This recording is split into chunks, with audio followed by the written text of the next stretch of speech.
الرجیم بسم اللہ الرحمن الرحیم الحمد للہ الملک الحق المبین المتصور لعظمتہ جبابرۃ الطاغی المتخاذر لکبریائہ غطاۃ المتمردین المعترف بربوبیتہ سائر الخلق اجمعین الصلاۃ والسلام والتحیات والاکرام علی اشرف الانبیاء والمرسلین وخاتم النبیین سیدنا و مولانا ابی القاسم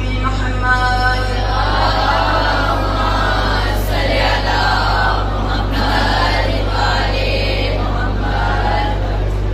وأهل بيته الطيبين الطاهرين المعصومين المظلومين أما بعد فقد قال الله سبحانه وتعالى في محكم كتابه المبين بسم الله الرحمن الرحيم بقية الله خير لكم إن كنتم مؤمنين صلوات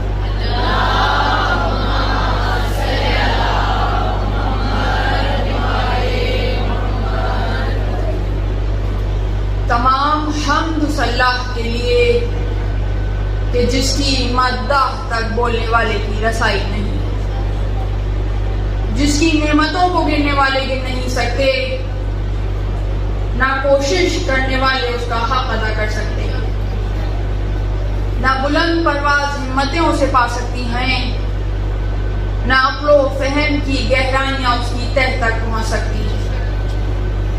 اس کے کمال ذات کی کوئی حد معین نہیں، نہ اس کے لیے توصیفی الفاظ ہیں، نہ اس کی ابتدا کے لیے کوئی وقت ہے کہ جسے شمار ملایا جا سکے، نہ اس کی کوئی مدت ہے کہ جو کہیں پہ ختم ہو جائے۔ صلوات بھیجیں۔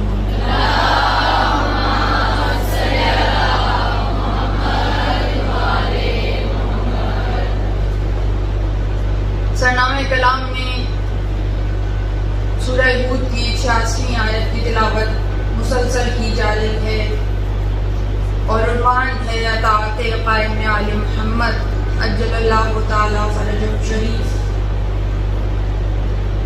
ان کا وجود، ان کی معرفت اور اس معرفت کے نتیجے میں اطاعت، یہ ہم پہ لازم ہے، اور یہ بھی ہم پہ لازم ہے کہ ہم ان کے ظہور کے لیے زمین سازی کریں، ان کے ظہور کے لیے گراؤنڈ پریپریشن کریں، خود کو بھی تیار کریں، اپنی نسلوں کو بھی تیار کریں۔ یہ ہم پہ واجب ہے۔ انتظار کا مطلب یہ نہیں ہے کہ فقط ہاتھ پہ ہاتھ دھر کے بیٹھے رہیں۔ انتظار کا مطلب یہ ہے کہ منتظر ہر لحظے ہر لمحے اپنی کردار سازی کرتا چلا جائے، اپنے کردار کو بلند کرتا رہے۔ تو جس پیرائے میں گفتگو ہو رہی ہے، بہت سے نکات آ کے گوش گزار کرنے کی کوشش کی گئی ہے۔ امید ہے کہ آپ ان کو یاد بھی رکھیں گے اور اپنی زندگی میں ان پہ عمل پیرا ہونے کی کوشش بھی کریں گے، اور مستقل کوشش یہ ہے کہ مثالوں کے ذریعے سے آپ تک پیغام پہنچایا جائے۔ اور ایسا بھی نہیں ہے کہ تقریر کو میں صرف آج کے زمانے سے مربوط رکھوں، تاریخی مثالیں بھی ہم ساتھ ساتھ دیتے رہتے ہیں، تاریخی شخصیات کی مثالیں بھی دیتے رہتے ہیں، مگر صرف تاریخ بیان کرتے رہنا اور اسے آج کے زمانے سے ریلیٹ نہ کرنا، آج کے زمانے کے جو پرابلمس ہیں انہیں ایڈریس نہ کرنا، یہ بھی صحیح نہیں ہے۔ تو کوشش یہ ہے کہ آج کے زمانے سے جو اسلامی تعلیمات ہیں ان کو مربوط کرتے ہوئے جو نتیجہ نکلتا ہے وہ آپ کے سامنے ہم پیش کرنے کی کوشش کرتے ہیں۔ اللہ اکبر، اللہ اکبر، یا رسول اللہ،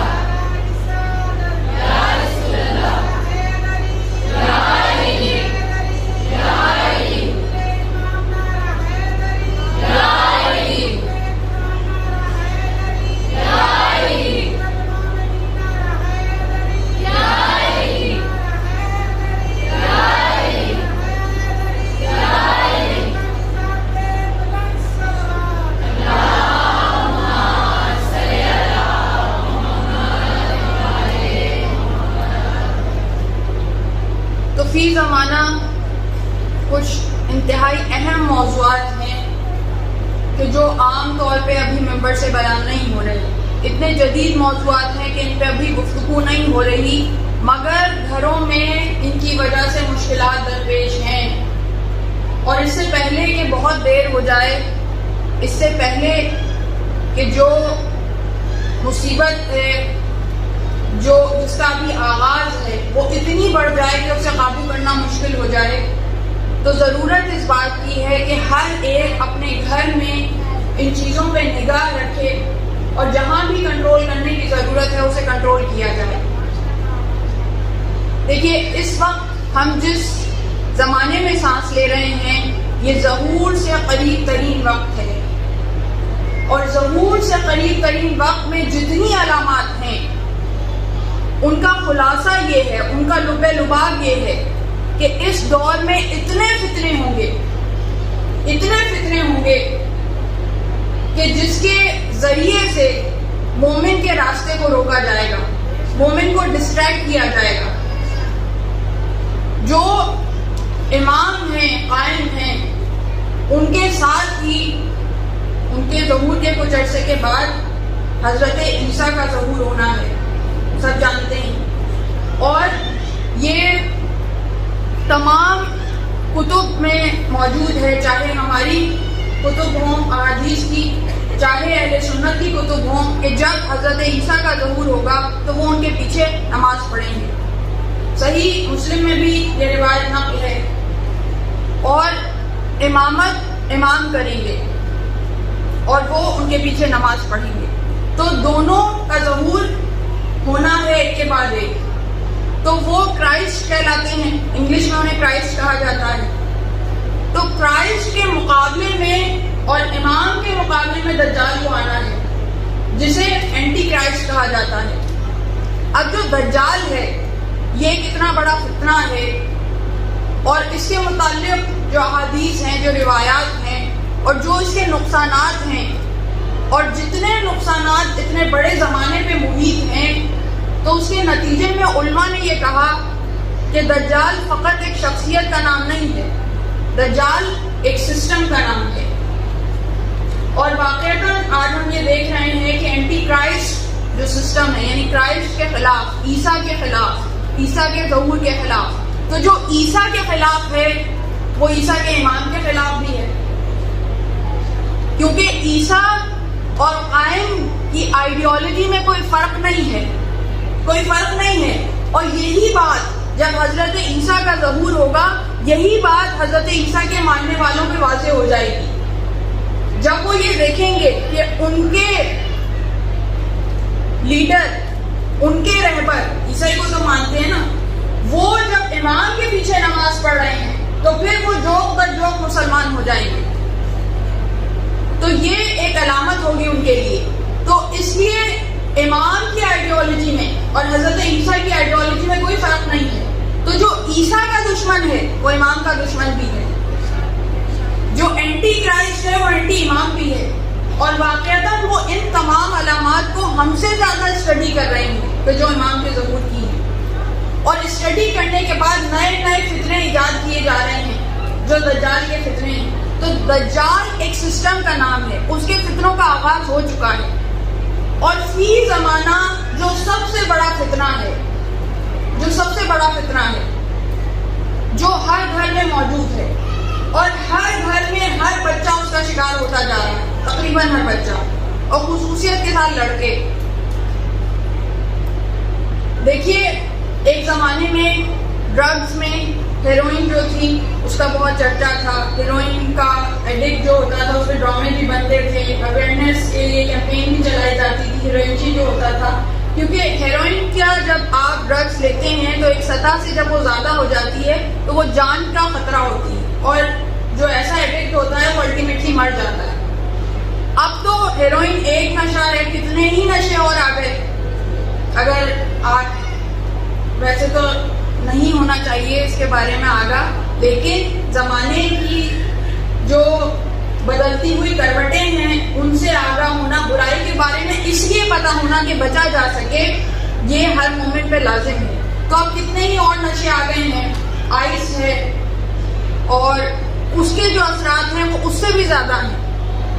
اور ان اثرات کے نتیجے میں جو لوگ ہیں انہیں یہ سمجھ میں آتا ہے کہ بھائی یہ ڈرگز ہے, جو ہمارا کوئی بچہ ہے وہ ڈرگز لے رہا ہے اگر, تو انہیں نظر آتا ہے کہ ڈرگز لے رہا ہے. بالکل ڈرگز کے برابر. اور ڈرگز بھی بہت عام ہو چکی ہیں اسکولوں میں, کالجز میں, یونیورسٹیز میں. ڈرگز ایزیلی اویلیبل ہیں اور ہمارے نوجوان اسے استعمال کرتے ہیں.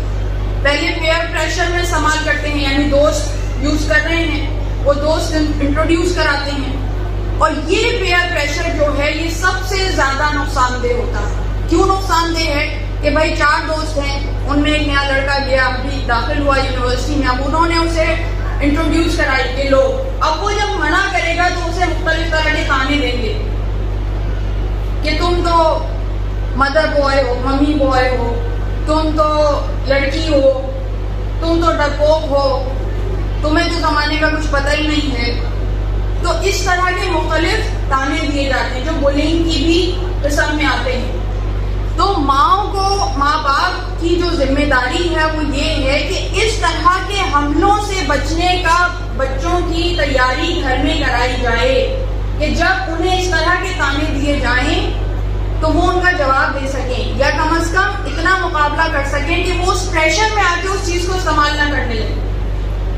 اب بہت سے لوگ خدا کا شکر ہے یہ سوچیں گے کہ ہمارے بچے ڈرگ کے عادی نہیں ہیں, یا انہوں نے ڈرگ نہیں لی, کبھی سگریٹ بھی نہیں. بہت اچھی بات ہے. اب سگریٹ کی بھی نئی فارم آ گئی ہے جو ای سگریٹ کہلاتی ہے, تو جو ویپرائزنگ کی جاتی ہے وہ ایک نئی کول فارم ہے سگریٹ کی. اور اگر آپ اس کو اسٹڈی کریں تو جتنا ایک ڈبیا سگریٹ میں نکوٹین ہوتی ہے اس ایک ڈبیا میں, تو اس کو 6 سے ملٹیپلائی کر لیں, 6 ڈبیوں کی نکوٹین ایک اس ای سگریٹ میں ہوتی ہے. اور سب یہ سمجھ کے پی رہے ہیں کہ یہ صحت کے لیے نقصان دہ نہیں, یہ صحت کے لیے اس سے زیادہ نقصان دہ ہے. اور پوری دنیا میں جتنے اینٹی نارکوٹکس اور اینٹی ٹوبیکو کام کرنے والے لوگ تھے وہ سر پکڑ کے بیٹھے ہوئے ہیں کہ ہم نے اتنے سالوں میں جو تمباکو نوشی کو, سگریٹ کو شکست دی تھی, اشتہار آنے بند ہو گئے, عام اس طرح اب اویلیبل نہیں ہے, کتنی جگہوں پہ نان اسموکنگ زون ہے, وہ سب الٹ گیا. اب ای سگریٹ اس زمرے میں نہیں آتی اور بچے کول سمجھ کے پی رہے ہیں. اور 50% سے 75% بچے یونیورسٹیز میں اس کا استعمال کرتے ہیں, اور اس کی وجہ سے اتنا مینٹل ڈیمیج ہے کہ آپ سوچ نہیں سکتے. تو یہ تو ایک چیز ہے. آپ آتے ہیں کہ چلو اس سے بھی محفوظ ہے. اس سے بھی ایک زیادہ بری چیز جو ہر گھر میں ہے, ویڈیو گیمنگ. یہ ایک نشہ ہے جس سے مائیں نہیں روک رہی, اور لڑکے اس کے ایڈکٹ ہوتے جا رہے ہیں. تو لڑکیاں بھی گیمز کھیلتی ہیں, کول سمجھا جاتا ہے, کیونکہ کوئی نہ کھیلے تو اسے سمجھا جاتا ہے کہ اسے تو کچھ پتا نہیں. تو یہ اس کے لیے تیاری کہ اصل پتا ہونا کیا ہوتا ہے, یہ پتا ہونا کچھ پتا ہونا نہیں. میں نے آج تک ویڈیو گیم نہیں کھیلا, الحمدللہ میری شخصیت میں کوئی کمی نہیں ہے. مجھے نہیں محسوس ہوتا کہ میں اگر ویڈیو گیم کھیل لیتی تو میں کسی کوئی آسمان پہ پہنچ جاتی.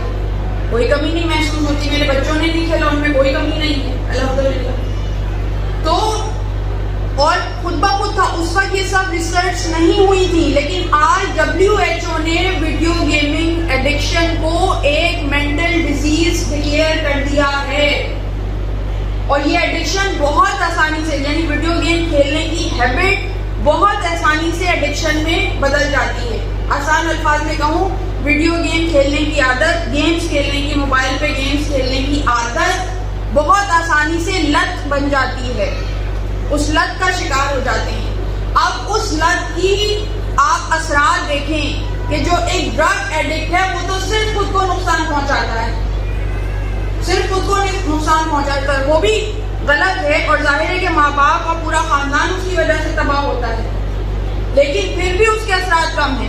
لیکن جو ویڈیو گیمنگ کے اب اثرات نظر آ رہے ہیں, اگر آپ خبریں پڑھتے ہیں تو پب جی ایک ویڈیو گیم ہے, کتنی زیادہ ڈسٹرکشن اور تباہی ہو رہی ہے. یعنی پب جی کھیلنے والا ایک خاص طرح کے مینٹل زون میں چلا جاتا ہے. اس کے ذہن میں ریالٹی کا اور اس گیم کی جو دنیا ہے اس کا فرق مٹ جاتا ہے. وہ یہ سمجھتا ہے کہ جو گیم میں ہو رہا ہے وہی ریالٹی میں ہونے لگے گا, جس کے نتیجے میں وہ اسلحہ اٹھا لیتا ہے. وہاں چیلنجز دیے جاتے ہیں, لائف کھیلا جاتا ہے. ابھی جو دعا زہرا کیس آیا وہ بھی اسی گیمنگ کے نتیجے میں ہے. مطلب اور کچھ بھی آپ نہ مانیں تو ان کی جان پہچان اور دوستی تو اسی لائف گیمنگ زون میں ہی ہوئی تھی, وہی غلط ہے. تو بچوں پہ نظر رکھنا کہ وہ کیا ایکٹیویٹیز کر رہے ہیں آن لائن, وہ کہاں ٹائم اسپینڈ کر رہے ہیں, کس سے بات کر رہے ہیں, یہ ہماری ذمہ داری ہے. ہم یہ سمجھ رہے ہیں ہمارا بچہ بڑا ماڈرن ہو رہا ہے, بڑا ٹیک فرینڈلی ہو رہا ہے. اگر وہ ٹیک فرینڈلی ہو رہا ہے تو پھر آئی ٹی میں کوئی سرٹیفکیشن کرے, سرٹیفکیشن کے نتیجے میں کوئی جاب کرے. آئی ٹی سرٹیفکیشن, کیونکہ ہمارا تعلق آئی ٹی سے, کمپنیز ہیں ہماری آئی ٹی, میرے ہسبینڈ جو ہے وہ آئی ٹی کے پروگرام مینیجر ہیں, تو ہمیں تو اتنا پتا ہے. آئی ٹی سرٹیفکیشن, بہت سی ایسی سرٹیفکیشنز ہیں, صرف 6 مہینے کی سرٹیفکیشن کے نتیجے میں $2 لاکھ سالانہ کی فوراً جاب ملتی ہے. اتنی ویلیو ہے اس کی. تو اس آئی ٹی میں جائیں. ویڈیو گیمنگ کوئی آئی ٹی نہیں ہے. گیم بنانا اور بات ہے, لیکن وہ بھی خطرناک چیز ہے. اس سے بہتر ہے کہ یہ سرٹیفکیشنز کی جائیں اور اپنا مستقبل سنوارا جائے. یہ گیمنگ سے آپ کے بچوں کا کوئی مستقبل نہیں سنورا, اس سے مستقبل تباہ ہو رہا ہے کہ وہ یہ سمجھتا ہے کہ اس زون میں جو میں چلا گیا ہوں وہ اس کو اور ریالٹی کو نہیں سمجھ پاتا. اب اس پہ لائف وہ لوگ کھیلتے ہیں, لائف سب اکٹھے ہو گئے. اب وہاں چیلنجز دیے جاتے ہیں کہ تم کچھ ایسا کر کے دکھاؤ کہ جو اور کسی نے نہیں کیا. اب وہ اسلحہ لے کے نکل گیا, اس نے گھر والوں کو بھی مار دیا, اور وہ یہ سمجھ رہا ہے جیسے میں نے یہ مارا ہے تو میرا چیلنج پورا ہو گیا. وہاں پہ واہ واہ ہو گئی, کچھ اسٹارز مل گئے, کچھ بونس مل گئے, جو بھی ملتا ہے وہاں پہ, اور سب کچھ ریئل نہیں ہے. جو بھی ملتا ہے اس کی کوئی ویلیو نہیں ہے. اب تو سب کچھ یہ ہے. ڈیجیٹل کرنسی کیا ہے, جو ہے ہی نہیں, ایگزسٹ ہی نہیں کرتی. ایسے ہی یہ سب ڈیجیٹل ریوارڈز ہیں, جو اسے ملتا ہے وہ کچھ ہے ہی نہیں, مگر اسے ایک دھوکہ دیا. بھائی ایک دھوکے کی دنیا ہے, ایک دھوکہ دیا ہوا ہے کہ اسے کچھ ملے گا تو وہ مار دے گا تو ملے گا. دوسرا وہ یہ سمجھتا ہے جیسے گیم کے اندر جب ہم اسلحے سے مارتے ہیں تو وہ اٹھ کے کھڑا ہو جاتا ہے, تو یہ میرے جو ماں باپ جنہیں میں نے مار دیا, جو بہن بھائی جنہیں میں نے مار دیا, یہ بھی اٹھ کے کھڑے ہو جائیں گے, جو کہ نہیں ہوتا. ریالٹی میں کہاں ہوتا ہے. اور یہ عام واقعات ہو رہے ہیں. صرف اسی شہر لاہور میں کتنے واقعات ہو چکے ہیں اگر آپ کی خبروں پہ نگاہ ہو تو. اور عام مڈل کلاس کے بچے, نہ یہ کہ بہت لوور کلاس کے ہوں, نہ بہت کوئی امیر طبقہ ہے, نہیں, عام ہمارے جیسے گھرانوں کے بچے, وہ اس قسم کی حرکتیں کر رہے ہیں. کس کی وجہ سے؟ اسی ویڈیو گیمنگ کی وجہ سے. پیسے نہیں دیے آن لائن ہونے کے لیے, اکاؤنٹ کے لیے, تو خودکشی کر لی. یہ ایک عام بات ہے. اتنا سوسائڈل ریٹ اس وجہ سے بڑھ گیا ہے, جوان بچے خودکشی کر رہے ہیں کہ ماں نے 1000 روپے نہیں دیے, 2000 روپے نہیں دیے, اس لیے خودکشی کر لی. انڈیا میں بھی, پاکستان میں بھی. پاکستان میں عدالت نے اس پہ پابندی لگائی تھی اس گیم پہ, مگر سپریم کورٹ نے پابندی ہٹا دی. تو یہ تو علم ہے. لیکن انڈیا میں پابندی ہے سپریم کورٹ کی وجہ سے, لیکن اس کے باوجود, پابندی کے باوجود لوگ طریقے تو ڈھونڈ لیتے ہیں. وی پی این کے ذریعے استعمال ہو رہا ہے. اس کے علاوہ ڈیسک ٹاپ گیمنگ کے پہ کوئی پابندی نہیں ہے, یعنی کمپیوٹر پہ کھیلنے میں موبائل پہ پابندی ہے. موبائل پہ بھی آپ وی پی این ایک ایپ ہوتی ہے, اس سے کنیکٹ کریں, آپ سب چیزیں پاس کر سکتے ہیں. تو چور دروازے تو چور ہر ایک ڈھونڈ ہی لیتا ہے, اور اس میں تو بہت ذہن چلتا ہے.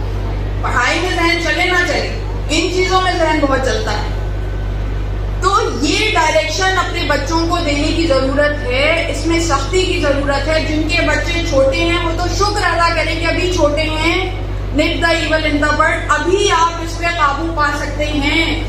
نہیں دیں انہیں, چاہے وہ لوٹے تڑپے زمین پہ ڈرگ ایڈکٹ کی طرح, لوٹنے دیں. کتنے وقت تک لوٹیں گے؟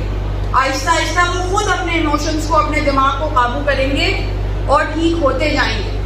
یہ بالکل اسی طرح ہے جیسے اگر آپ خدا نہ خواستہ کسی کا بچہ ڈرگ ایڈکٹ ہے, ہیروئن لیتا ہے, تو کیا وہ زمین پہ لوٹے تو آپ ہیروئن کو پڑیا اسے دے دیں گے؟ بالکل اسی طرح یہ پڑیا ہے موبائل جس میں گیمز موجود ہیں. نہیں دیں اسے. یہ ڈسٹرکشن ہے, ڈسٹرکشن ہے, ڈسٹرکشن ہے. اس سے بچائیں، اور اس کے نتیجے میں یہ پوری دجال کی ایک فوج تیار کر رہے ہیں جو بالکل مائنڈ لیس فوج ہے، جو بس انہیں فالو کرے گی اسی طرح مائنڈ لیس، جسے پتہ ہی نہیں ہے کہ ریالٹی کیا ہے اور یہ فیک ورلڈ کیا ہے، یہ آرٹیفیشل ورلڈ کیا ہے، یہ دھوکہ کیا ہے، وہ اسی دھوکے کے پیچھے جائیں گے. دجال جو لفظ ہے وہ دجل سے نکلا ہے، دال جیم لام، جس کے معنی ہی فریب ہے. فریب. تو آج کی دنیا میں جو بھی چیز فریب اور دھوکے پہ مبنی ہے وہ دراصل دجال کی ٹیکنالوجی ہے، دجال کا طریقہ کار ہے، اس کی دھوکہ سازی ہے، ایک دھوکے کی پوری دنیا ہے. اب ایک اور پیرالل دھوکے کی دنیا تیار ہو رہی ہے، میٹاورس، اگر آپ نے سنا ہو. اس میں کیا ہے کہ وہ ڈیوائس پہن کے آپ اس ورچوئل ورلڈ میں چلے جاتے ہیں. اب وہاں پہ آپ میٹنگ کر رہے ہیں، ویسے ہم یہاں بیٹھے ہیں، اب ہم اس ورچوئل ورلڈ میں میٹنگ کریں گے. وہاں ہم گھر خرید رہے ہیں، وہاں ہم آفس خرید رہے ہیں، وہاں ہم پلاٹ خرید رہے ہیں، وہاں ہماری ایک دنیا ہے. اب جب بچے اس دنیا میں گھنٹوں گزاریں گے تو جب وہ ریالٹی میں واپس آتے ہیں، ایک تو ریالٹی اور اس ورلڈ کا فرق مٹتا چلا جاتا ہے، دوسرا انہیں ریئل ورلڈ بہت بورنگ لگتا ہے. انہیں یہ آسان لگتا ہے گھر، یہاں تو آپ نے کسی سے ملنا ہے تو آپ نے اپنے سیلف کیئر کرنی ہے، خود کو تیار کرنا ہے، اپنا خیال کرنا ہے، نہانا ہے، دھونا ہے، کپڑے بدلنے ہیں، تراش خراش کرنی ہے، یہ بھی دیکھنا ہے وزن بڑھ تو نہیں رہا، یہ بھی دیکھنا ہے برے تو نہیں لگ رہے. ورچوئل ورلڈ میں تو کچھ نہیں ہے، آپ نے اپنا ایک ایواتار بنایا، یعنی ایک اپنی ایک خیالی تصویر بنا دی، ورچوئل تصویر، اور آپ اس کے پیچھے چھپے ہوئے ہیں. یہ آسان لگتا ہے. ویڈیو گیمنگ والوں کو بھی یہ آسان لگتا ہے کہ بس بیٹھ کے گھنٹوں اس لت میں لگے ہیں، کچھ کرنا نہ پڑے. ایک مرتبہ صلوات بھیجیں.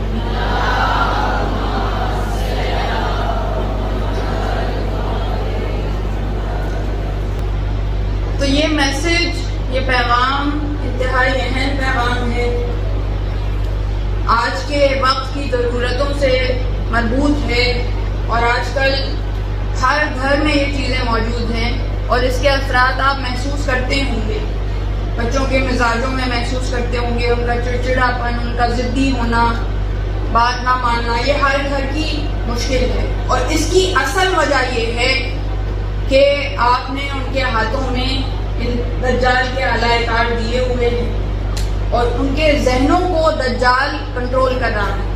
نہ کہ یہ کہ آپ کنٹرول کریں، نہ یہ کہ اہل بیت کی تعلیمات کنٹرول کریں، دین کنٹرول کرے، اسلام کنٹرول کرے، یہ دجال کنٹرول کر رہا. تو جب وہ اتنی رنگین دنیا اور اس میں وہ پوری بلینز آف ڈالر ریسرچ کے بعد کیسے ذہن کو کنٹرول کیا جاتا ہے، کون کون سے ہارمونز ریلیز ہوتے ہیں، ڈوپامین، سیروٹونین، ان سب کے جو الٹیمیٹ ڈوزج برین کو مل سکتے ہیں اس کے یوزج سے، وہ پتہ لگا کے اور وہ چیزیں ڈالی جاتی ہیں پروگرامز کے اندر. تو مستقل طور پہ کنٹرول میں رکھنا دماغ کو، یہ ان کا ٹارگٹ ہوتا ہے. اور اس کے لیے ان کی پوری یہ کوشش ہوتی ہے، پوری ان کی انڈسٹری اس پہ کام کر رہی ہے اور دن رات کام کر رہی ہے کہ کس طرح سے دماغوں کو کنٹرول کیا جائے، قابو کیا جائے. تو جب یہ صورتحال ہے اور اس میں ہم ذرا سی بھی کوشش نہیں کر رہے، میجورٹی لوگ تو اس طرح متوجہ بھی نہیں، میجورٹی لوگ تو یہ بات سمجھ بھی نہیں رہے کہ ان کے ساتھ ہو کیا رہا ہے، گھروں میں بیٹھے ہوئے کیا ہو رہا ہے. لوگوں نے یہ سمجھا کہ ہم نے گلی محلوں کے غلط ماحول سے بچوں کو بچا لیا کہ ہم انہیں گھر میں رکھتے ہیں، باہر نہیں جانے دیتے. مگر گھر میں جو آپ کا بچہ بیٹھا ہوا ہے، آپ کی گود میں بیٹھ کے وہ جو یہ گیمز کھیل رہا ہے، وہ اس سے زیادہ نقصان ہے جو وہ باہر جا کے نقصان کا سامنا کرتے ہیں. تو ان چیزوں کو اپلائی کرنا اپنے گھروں میں اور ان خطرات سے باخبر ہونا اور شروع میں ہی اس کا تدارک کر لینا، اس کو قابو کر لینا ضروری ہے. اب آپ کے قابو کیسے ہوگا؟ تو سب سے پہلے تو پریونشن، یعنی اس سے بچاؤ، اسے بند کرنا ضروری ہے. اس میں بہت ہنگامہ بھی ہوگا، اس میں بہت ٹینٹرم بھی آپ کو فیس کرنا پڑے گا، ان کا غصہ، ان کا ضدی پنا سب فیس کرنا پڑے گا، مگر وہ ان کی بھلائی کے لیے، ان کی اچھائی کے لیے ہے. آج سے ہی اس پہ کام کریں، یہ انتہائی ضروری ہے. بہت سے بچے سن کے کہیں گے کل سے ان کی مجلس میں نہ جائیے.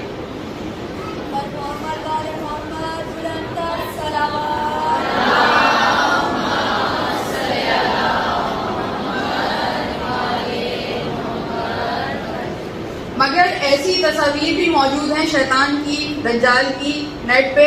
وہ ذرا بچوں کو دکھائیے کہ یہ دراصل ان کی چیزیں ہیں. تو آپ دجال کے اعلی کار بن رہے ہیں، شیطان کے اعلی کار بن رہے ہیں. اور ویسے نہ سنے تو یہ مجلس سنوا دیجیے گا، ویسے نہ سمجھ میں آئے تو شاید اثر ہو جائے. یہ مدرسوں میں کرتی ہوں ایکسرسائز، اور بچوں پہ اثر ہوتا ہے. جب وہ یہ بات سنتے ہیں تو ان پہ اثر ہوتا ہے. تو انہیں بھی سمجھائیں، یہ نہیں کہ بس لے لیا، اس بات کو ٹرانسفر کریں، آسان لینگویج میں انہیں سمجھائیں کہ یہ تمہارے ساتھ ہو کیا رہا ہے، یہ تمہارے لیے کیوں نقصان دہ ہے. اور محمد و آل محمد کی محبت، اہل بیت کی محبت ان کے دل میں جاگزی کرنے کی کوشش کریں. آج کل آپ کے جو بچے ہیں ان کے ہیرو کوئی اور ہیں. یہ جو ایونجرز ہیں، مارولز ہیں، نام سنے ہیں میں نے تفصیل سے دیکھے نہیں ہیں، مگر یہ سب یہ ہیرو نہیں ہے. یہ تو یہ اگین ریالٹی نہیں ہے، دھوکہ ہے. ایکچوئل میں تو یہ کریکٹرز نہیں ہوتے، افسانوی کریکٹر ہیں، بنے ہوئے کریکٹر ہیں. ایکچوئل تو کچھ بھی نہیں ہے. تو جو ایکچوئل ہے، ریالٹی ہے، جو اصل ہیرو ہیں انسانیت کے، جو اصل ہیرو ہیں، یہ 12 ہیرو، ان 12 ہیروز کی پہچان اپنے بچوں کو کروائیں. اور صرف پہچان نہ کروائیں، اتنا تذکرہ کریں، اس انداز میں تذکرہ کریں، اس محبت سے تذکرہ کریں، اس مودت سے تذکرہ کریں کہ آپ کا بچہ ان کی محبت میں مبتلا ہو جائے.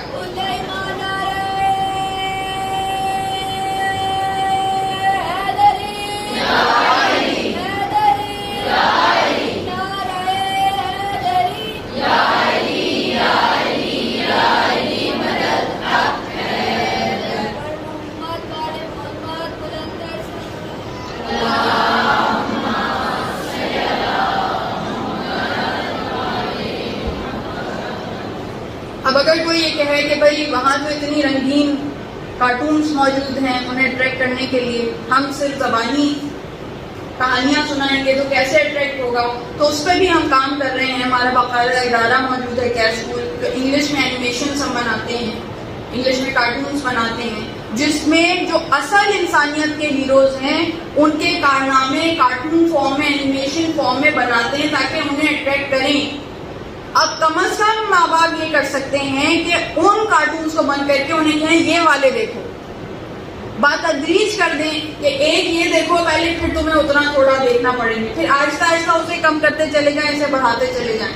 اور مستقل ہم کوشش کر رہے ہیں کہ اس کا اسٹینڈرڈ بھی ہائی ہو، اس کی گرپ بھی ہائی ہو، بچے اس میں انوالو ہو کے دیکھیں.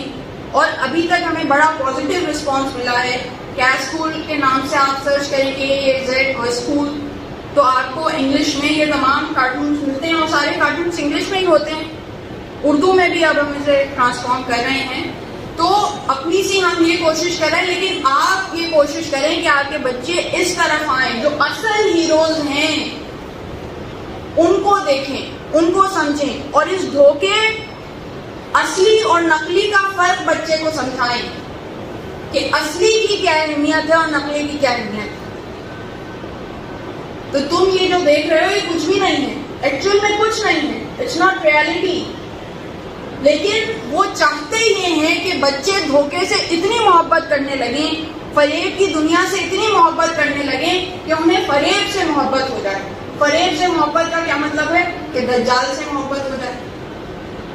اور ہمارا ٹارگٹ کیا ہے؟ کہ ہمارے بچوں کو امام سے محبت ہو، امام سے محبت ہو.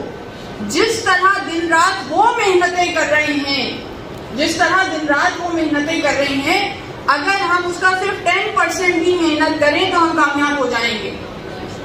اس لیے کہ ہمارے پاس وہ طاقتیں ہیں، ہماری بیٹ پہ ہماری سپورٹ کے لیے غائبانہ وہ طاقتیں موجود ہیں کہ جن کی مدد کی وجہ سے ہم ایک قدم آگے بڑھاتے ہیں اور اس میں ہمیں 10 قدم کی کامیابی ملتی ہے. یہ طاقتیں ہیں ہمارے پاس، لیکن قدم بڑھائیں تو صحیح، مسئلے کو سمجھیں تو صحیح. تو یہ مسائل بہت ضروری ہیں کہ ممبر سے اس کا تذکرہ ہو. اور کوئی یہ کہے کہ بھائی یہ تو مباح عمل ہے، حرام تو قرار نہیں دیا، تو کر سکتے ہیں. لیکن اگر آپ فقہ کی اصطلاحات کو پڑھیں، توجہ مسائل کو پڑھیں، جو بھی چیز انسان کو غفلت میں مبتلا کر دے، یعنی غافل کر دے، یعنی اسے ارد گرد کی دنیا کا پتہ نہ رہے، وہ ایسی اتنا منہمک ہو جائے، اس میں اتنا ڈوب جائے کہ اسے دنیا کا پتہ نہ رہے، وہ چیز حرام ہے.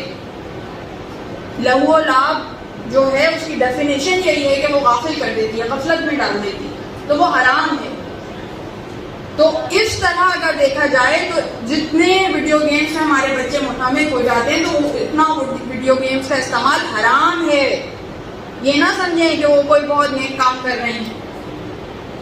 تو اس طرح سے اپنے گھر میں چینجز لے کر آئیں، آپ کے گھر کا ماحول بہتر ہوگا، پازیٹیوٹی آئے گی.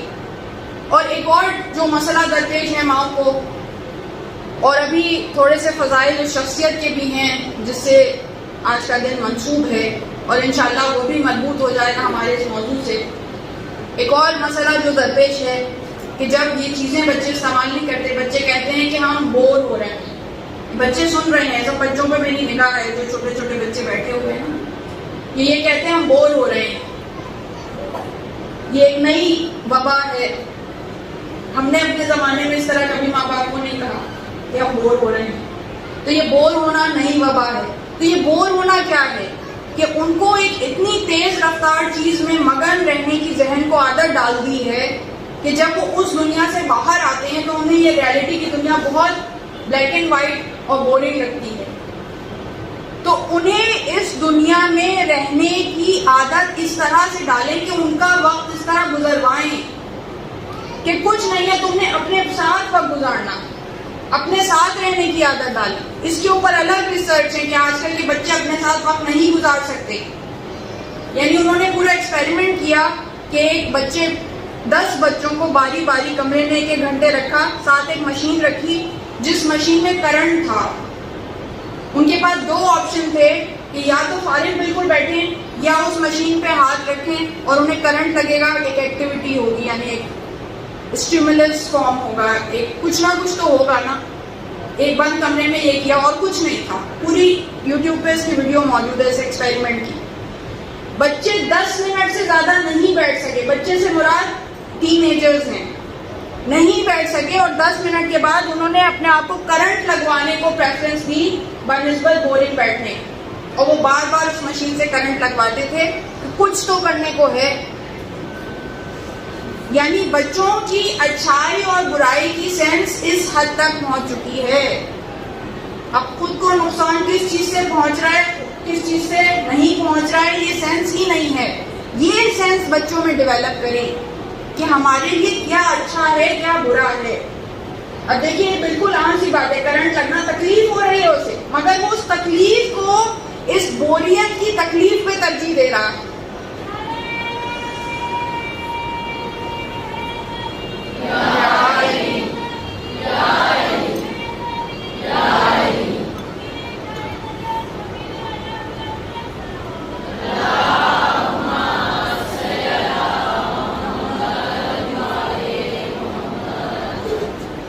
تو میری مجالس کا کچھ حصہ آپ کو مختلف لگتا ہوگا جو اور مجالس میں نہیں ہوتا، لیکن میری کوشش یہ ہوتی ہے جو ریالٹی کی پرابلمس ہیں، ریئل ورلڈ کی پرابلمس ہیں، ان کو ممبر سے ایڈریس کیا جائے، کیونکہ یہ ہمارے پاس معصومین علیہ السلام کی طرف سے دی ہوئی نعمت ہے کہ یہاں سے میسج ماسز تک پہنچتا ہے.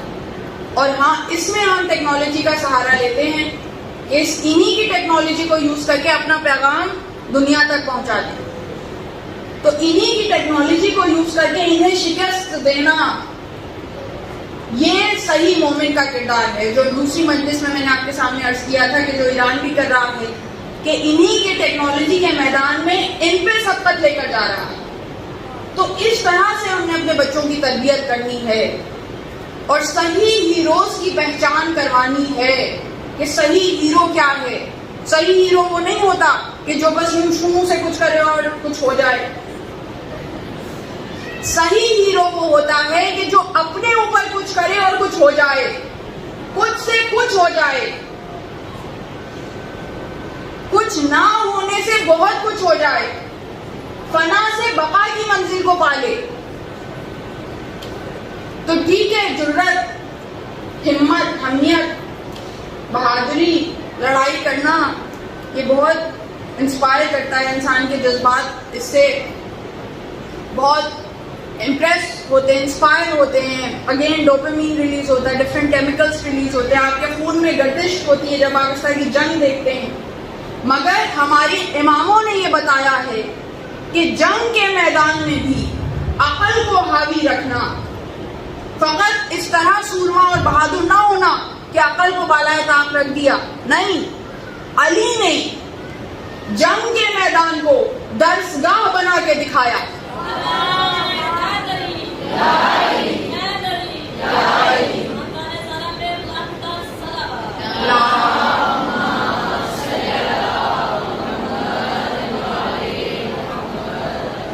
تو طاقت, شجاعت, حمیت, ہیبت یہ سب اپنی جگہ ہے, یہ بدرجہ اتم بنی ہاشم میں موجود ہے.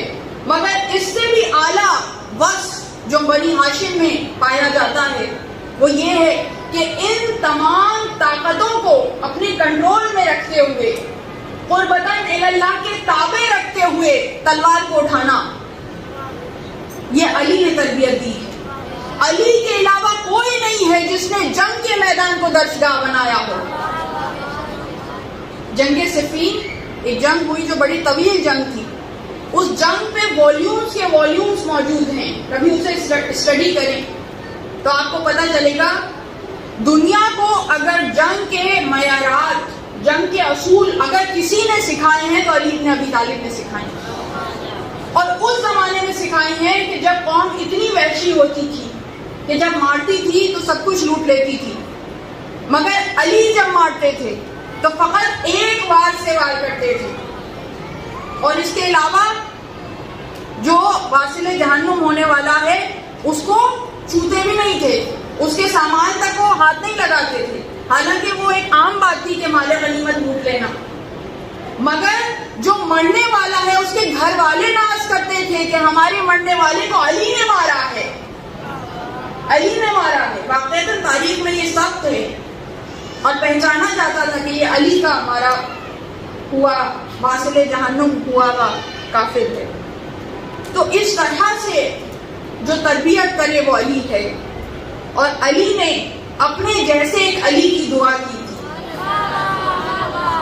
اپنے جیسے ایک علی کی دعا کی تھی. اسی علی کا آج تذکرہ ہے جس کا نام عباس ہے. یہ عباس بھی وہ عباس ہے کہ جس نے یہ دکھایا, کر کے بتایا. یہ جو اتنا زور تھا, بھائی علی کا بیٹا ہے, کیسے ہوتا کہ شجاع نہ ہو, مگر اس کے باوجود علی کی طرف سے ایسا انتظام, اتنا زیادہ انتظام کہ حسب و نسب دیکھنے والے ان کے ماہر عقیل جناب عقیل سے مشورہ کیا گیا اور ایسے گھرانے میں شادی کراؤ کہ جن کا پورا حسب اور نسب بہادر اور شجاع ہو, اور اس کے نتیجے میں مجھے ایک اولاد عطا ہو.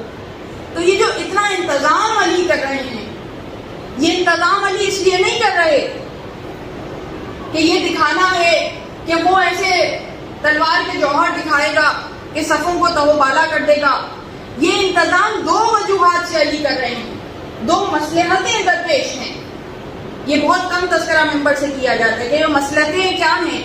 ایک مصلحت تو یہ ہے کہ عباس جب حسین کے ساتھ ہیں تو دنیا کو یہ پتا ہے کہ عباس کے پاس ایسی طاقت ہے, اور عباس کے حسین کے ساتھ ہونے کے نتیجے میں حسین کے پاس ایسی طاقت ہے کہ اگر وہ چاہیں تو جنگ کا نقشہ پلٹ سکتے ہیں.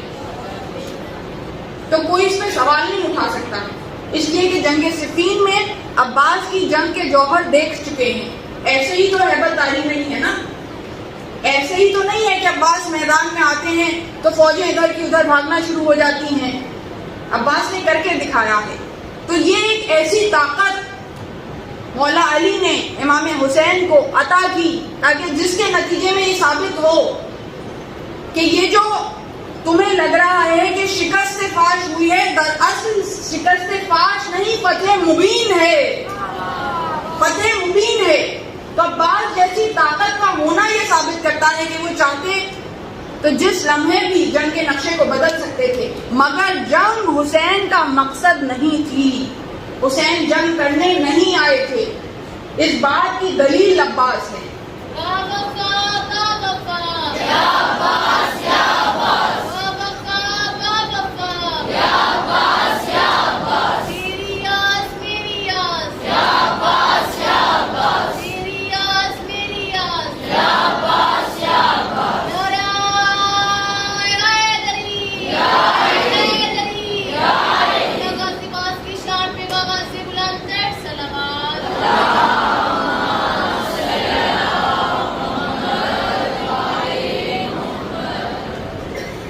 اس لیے کہ اگر جنگ حسین کا مقصد ہوتا، حسین جنگ کی غرض سے آتے تو اپنا سب سے طاقتور ہتھیار، اپنا سب سے طاقتور سپاہی استعمال کرتے، اپنا سب سے طاقتور سپہ سالار اسے جنگ کی اجازت دیتے، جس کے اندر یہ طاقت تھی کہ جنگ کا نقشہ پلٹ دے۔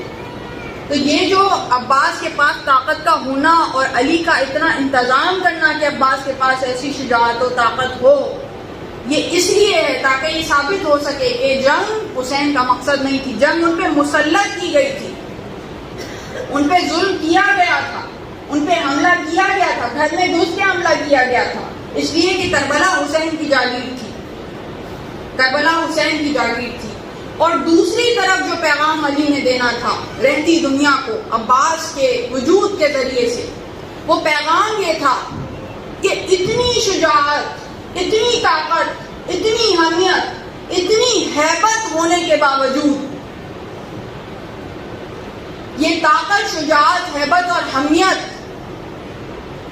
اطاعت، وقت کے امام کی اطاعت کے زیر اثر ہو تو اس کو عباس کہتے ہیں۔ تو یہ جو معرفت اور وفاداری اور اطاعت کا نیا مفہوم دنیا کو سکھایا ہے، اس کا انتظام علی نے کیا ہے کہ فقط طاقتور ہونا کوئی بڑی بات نہیں، شجاع ہونا کوئی بڑی بات نہیں ہے، ہیبت ناک ہونا کوئی بڑی بات نہیں ہے۔ یہ جو مذہب و انتر ہیں ان کے بھی بڑے چرچے تھے۔ عمرو ابن عبدود جو امام کے علی کے مقابلے میں آیا، اتنے چرچے تھے کہ جب مقابلے میں جا رہے تھے علی تو بار بار لوگ حوصلہ شکنی کرتے تھے کہ اس کے مقابلے میں نہ جاؤ، اسے ہم نے دیکھا ہے کہ یہ ڈاکوؤں کو اس طرح مارتا تھا کہ ایک ہاتھ سے اٹھاتا تھا اور دوسری ہاتھ سے تلوار سے ان کے 2 ٹکڑے کر دیتا تھا، اور تنہا مقابلے میں 40 کے۔ تو اتنی طاقت عمرو ابن عبدود کی، اور مہر کی کتنی طاقت تھی اور کیسا قلعہ تھا۔ تو طاقت و شجاعت سب اپنی جگہ ہے، اگر طاقت و شجاعت کنٹرول میں نہ ہو، بکھری ہوئی ہو، شیطانی طاقتوں کے زیر اثر ہو، نفسانی طاقتوں کے زیر اثر ہو، اپنے نفس کے تابع ہو، تو پھر وہ مرحب و اندر کی طاقت ہوتی ہے۔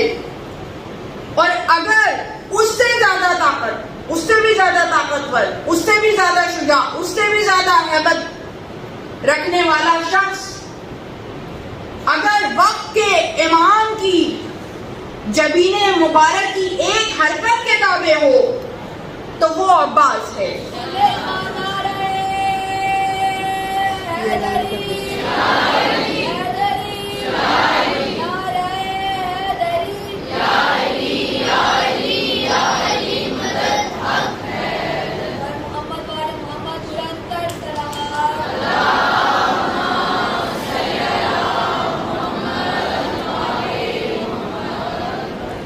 یہ ایک اعلان ہے کہ زونین کے بعد خواتین و حضرات کی مجلس ہوگی اور علم کی زیارت ہوگی H330 میں۔ آپ سب کی سے شرکت کی اپیل ہے، اور ایک اور اپیل ہے کہ تمام اعلانات آپ پہلے دے دیا کریں تاکہ جو مجلس کا تسلسل ہے وہ منقطع نہ ہو۔ ایک مرتبہ بلند ترین آواز میں صلوات پڑھیں۔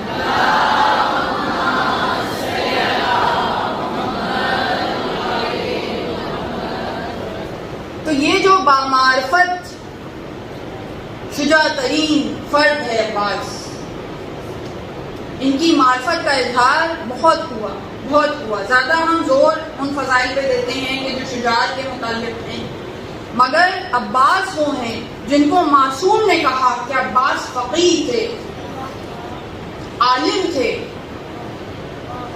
اپنے وقت کے عالم تھے، فقیہ تھے، مگر حد ادب تھا کہ امام معصوم موجود ہے تو نہ اپنے علم کا اظہار کرتے ہیں نہ اپنی فقاہت کا اظہار کرتے ہیں. تو یہ عباس ہمیں سکھلا رہے ہیں کہ امام معصوم کی موجودگی میں اطاعت کا کیا قرینہ ہوتا ہے.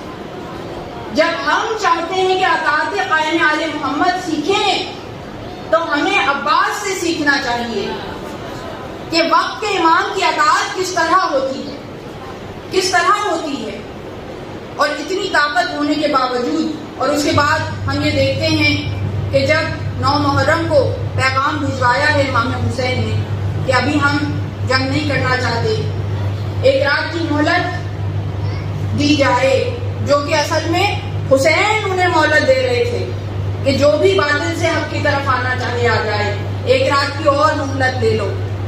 تو وہاں بھی عباس کو بھیجا ہے تاکہ دکھا سکیں کہ عباس کی ذہانت و فطانت کس درجے پہ ہے، عباس کس طرح دشمن سے مکالمہ کر کے، نیگوسیشن کر کے اپنا مقصد حاصل کر سکتے ہیں. تو فقط یہ نہیں ہے کہ شجاعت ہے، زیادہ تر شجاع لوگ وہ ہوتے ہیں کہ بس جسمانی طور پہ بہت قوی ہوتے ہیں، بہت طاقتور ہوتے ہیں، مگر ذہنی طور پہ کم ہوتے ہیں. مگر یہ گھرانہ وہ گھرانہ ہے جہاں شجاعت بھی ہے، جہاں علم بھی ہے، حلم بھی ہے، ذکاوت بھی ہے، ذہانت بھی ہے.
عباس کی فضیلتوں کا تذکرہ ہو رہا ہے، علی کے بیٹے کی فضیلتوں کا تذکرہ ہو رہا ہے، تو اس شان سے نعرہ لگائیے کہ جس شان سے نعرہ لگانے کا حق ہے، بلند ترین آواز میں.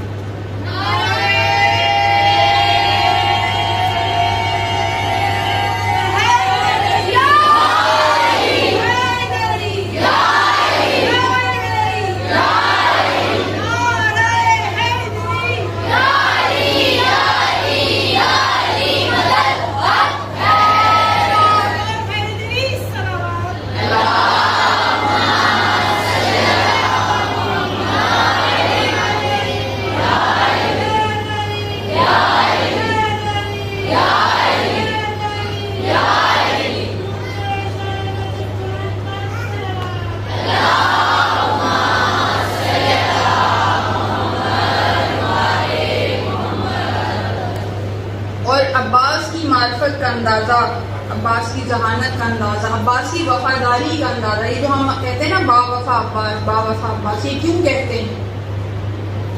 کہ شمر کی طرف سے امان نامہ بھیجا گیا تھا عباس کے لیے، اس لیے کہ شمر دور کا ماموں تھا حضرت عباس کا.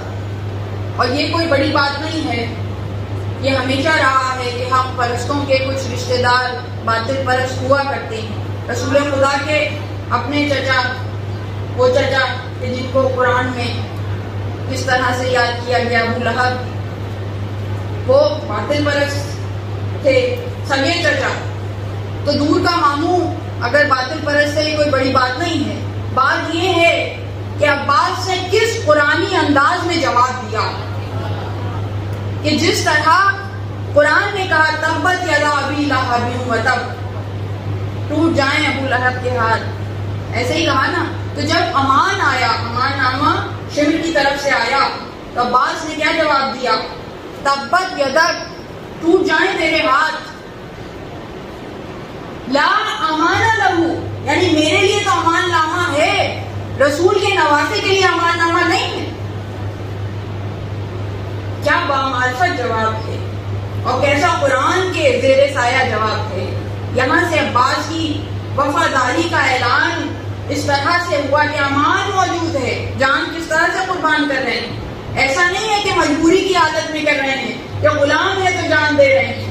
یہ وہ غلام ہے جو 100 زندگیوں پہ کیا, ہزاروں زندگیوں کے اوپر اس غلامی اور اس شہادت کو ترجیح دیتا ہے. تو یہ عباس کی معرفت ہے.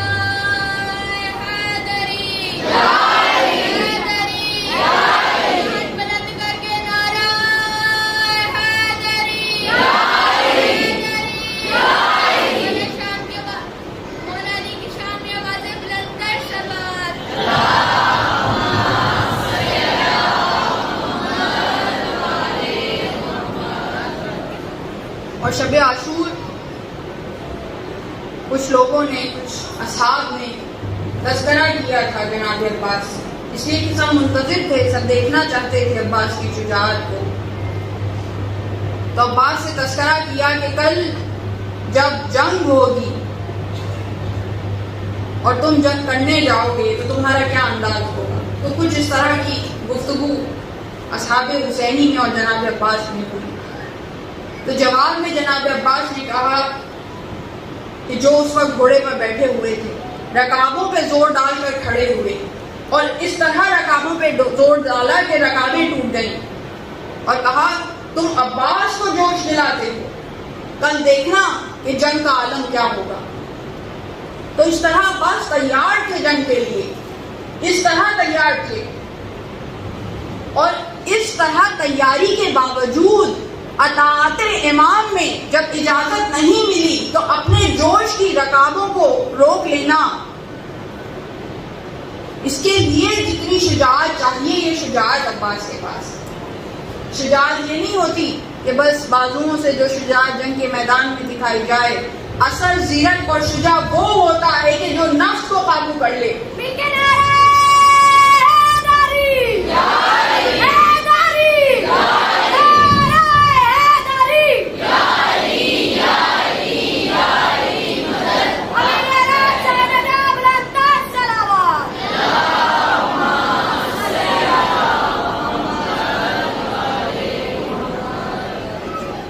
عباس اس شخصیت کا نام ہے کہ جو بیویوں کی ٹھارس تھا.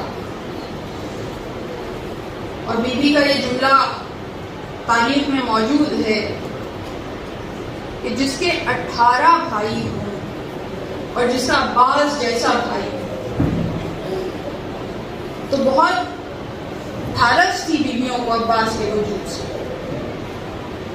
اور کہا یہ جاتا ہے کہ جب تک عباس موجود رہے بیویاں تمام مشکلات کے باوجود, تمام صعوبتوں کے باوجود, بھوک اور پیاس کے باوجود چین کی نیند سوتی رہی. مگر جب عباس نہیں رہے تو اب دشمن چین کی نیند سوتا تھا, مگر خانوادہ اہل بیت کی خواتین اور بچوں کو چین نصیب نہیں ہوا. یہی وجہ ہے کہ جب عباس بار بار الاتش کی صدائیں سنتے تھے اور جب جنگ کی اجازت نہیں ملی تو عباس سکینہ کا مشکیزہ لے کر آئے اور سکینہ کو ساتھ لے کر آئے سفارش کے لیے. اس وقت بھی امام حسین نے یہی جملہ کہا کہ سکینہ اب تو اجازت دلوا رہی ہو, ابھی تو اجازت دلوا رہی ہو, مگر جب شمر تماچے مارے گا تو تم اپنے چچا عباس کو بہت یاد کرو, بہت یاد کرو. اور یہی وجہ ہے کہ جب بھی سفر کے دوران شام غریبہ سے لے کر پورے سفر میں جب بھی شمر تماچا مارتا تھا, جب بھی شمر تازیانہ مارتا تھا, ایک مرتبہ سر عباس کی طرف رک کر کے سکینہ آواز دیتی تھی,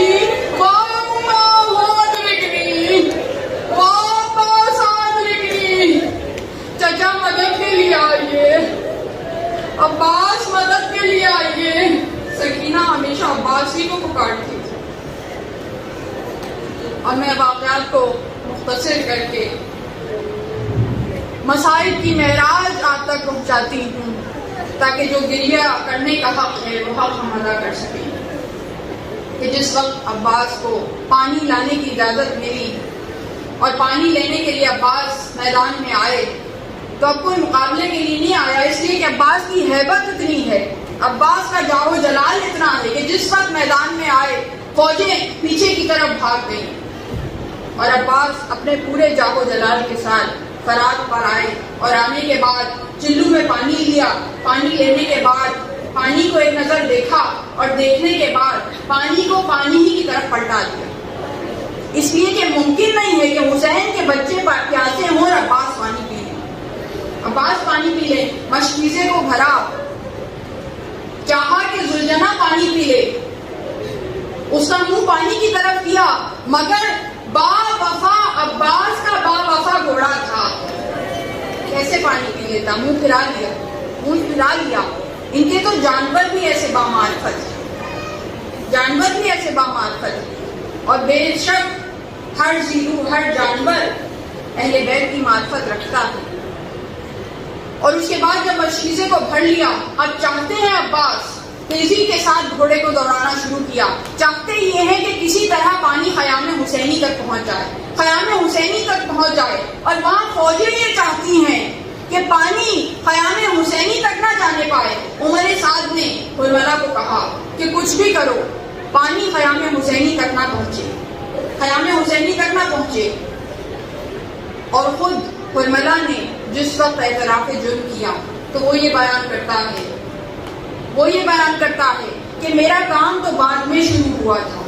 پہلے خولی نے ایک ریت کے ٹیلے کے پیچھے چھپ کر، اس لیے کہ کسی کی مجال نہیں تھی کہ وہ عباس کے سامنے آ سکے، سامنے سے حملہ کر سکے، تو بزدلوں نے، خولی نے ریت کے ٹیلے کے پیچھے چھپ کر ایک مرتبہ عباس کے داہنے بازو پر وار کیا. عباس کا داہنا بازو کٹ گیا، داہنا بازو کٹ گیا.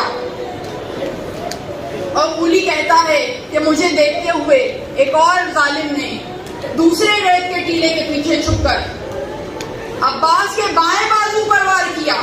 عباس کا بایاں بازو بھی کٹ گیا، بایاں بازو بھی کٹ گیا. جب یہ اعتراف جرم خولی اور حرملہ کر رہے تھے تو ایک مرتبہ بغیر اختیار مختار نے پوچھا کہ میرے جری عباس کا رد عمل کیا تھا، میرے جری عباس نے کیا کیا؟ کہا کہ عباس نے جلدی سے ایک مرتبہ مشکیزے کو ہوا میں بلند کیا اور دانتوں سے دبا لیا، سینے سے آگے بڑھ کے علم کو سہارا دیا، علم کو سہارا دیا اور اسب با وفا سے کہتے جاتے ہیں، اے اسب با وفا، اے زلجنا، جلدی کر، حسین کے بچے پیاسے ہیں، آقا زیادہ پیاسے ہیں، پانی خیموں تک پہنچ جائے. تیزی سے گھوڑے کو دوڑانا شروع کیا. اب خولی اپنا کام کر چکا، خولی کام کر چکا. اب حرملہ کی باری آئی اور اس نے وہ 3 بھار والے تیر،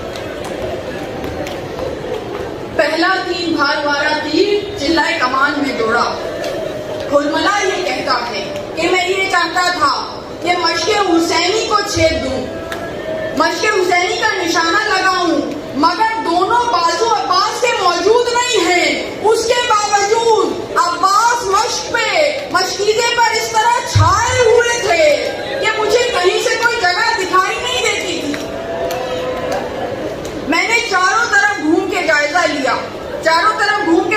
لیا، پھر پیچھے کی طرف سے مجھے عباس کے کٹے ہوئے بازو کے نیچے سے کوئی جگہ نظر آئی. میں نے نشانہ لگایا اور تیر عباس کی پسلیوں کو توڑتا ہوا مشکیزے کے آر پار ہو گیا.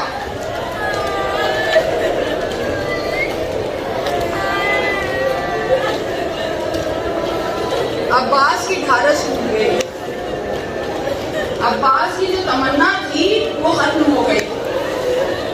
اب ایک مرتبہ گھوڑے کو مخاطب کیا، اے اسب با وفا، اپنا رخ پھرا لے، میں نہیں چاہتا کہ آقا زادیہ اس غلام کو گھوڑے سے گرتے ہوئے دیکھیں.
مولا نے کہا کہ تو میرے مسائل پڑھتا ہے، تو میرے مسائل بیان کرتا ہے، آئندہ جب ممبر پر جانا تو میرے چاہنے والوں سے کہنا کہ عباس کا پیغام یہ ہے کہ جو عباس کی سب سے بڑی مصیبت ہے، اس سب سے بڑی مصیبت پر اس طرح سے پرسہ دیں، اس طرح سے روئیں جیسے عباس چاہتا ہے، جیسے عباس چاہتا ہے۔ ان عالم نے ہاتھوں کو جوڑ دیا خوابی کے عالم میں، پوچھتے ہیں مولا آپ کی سب سے بڑی مصیبت کیا ہے؟ آپ کی سب سے بڑی مصیبت کیا ہے؟ کہا عالم سن، اور یہ بیان کرنا ممبر سے، بیان کرنا کہ عباس کی سب سے بڑی مصیبت یہ ہے، سب سے بڑی مصیبت یہ ہے۔ پوچھنا میرے چاہنے والوں سے کہ جب کوئی سپاہی گھوڑے کی جیپ سے زمین پہ آتا ہے تو وہ کیسے